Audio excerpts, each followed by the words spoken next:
नमस्कार। क्या आप जानते हो कि भगवान शिव को महाकाली के पैरों के नीचे क्यों आना पड़ा? पुराणों में बताया गया है कि भगवती दुर्गा की 10 महाविद्याओं में से एक है महाकाली, जिनके काले और डरावने रूप की उत्पत्ति राक्षसों का नाश करने के लिए हुई थी। यह शक्ति एक ऐसी शक्ति है जिसे स्वयं काल भी भय खाता है। उनका क्रोध इतना विकराल रूप लेता है, संपूर्ण संसार की शक्तियां मिलकर भी उनके गुस्से पर काबू नहीं पा सकती। उनके इस क्रोध को रोकने के लिए स्वयं उनके पति भगवान शंकर उनके चरणों में आकर लेट गए थे। इस संबंध में शास्त्रों में एक कथा बताई गई है जो इस प्रकार है, सुनो। दैत्य रक्त बीज ने कठोर तप के बल पर वर पाया था कि अगर उसकी खून की एक बूंद भी धरती पर गिरेगी तो उससे अनेक दैत्य पैदा हो जाएंगे। उसने अपनी शक्तियों का प्रयोग निर्दोष लोगों पर करना शुरू कर दिया।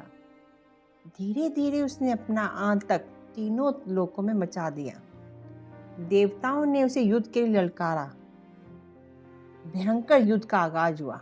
देवता भी अपनी पूरी शक्ति लगाकर रक्त बीज का नाश करने को तत्पर थे, मगर जैसे ही उस दैत्य के शरीर की एक बूंद खून धरती पर गिरती तो उस एक बूंद से अनेक रक्त बीज पैदा हो जाते। अब देवता बड़े परेशान हुए। सभी देवता मिलकर महाकाली की शरण में गए। महाकाली असल में सुंदरी रूप भगवती दुर्गा का काला और डरावना रूप है, जिसकी उत्पत्ति राक्षसों को मारने के लिए हुई थी। महाकाली ने देवताओं की रक्षा के लिए विकराल रूप धारण कर युद्ध भूमि में खुद ही प्रवेश किया।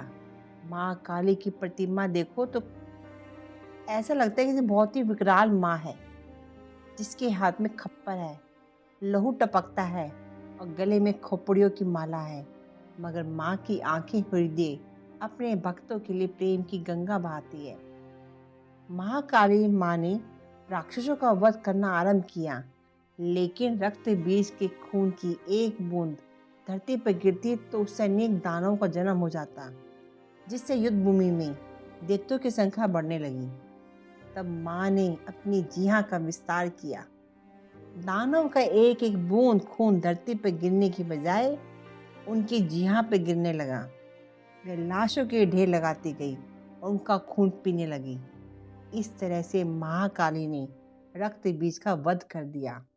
लेकिन तब तक महाकाली माँ का गुस्सा इतना विकराल हो गया था, उनको शांत करना जरूरी था।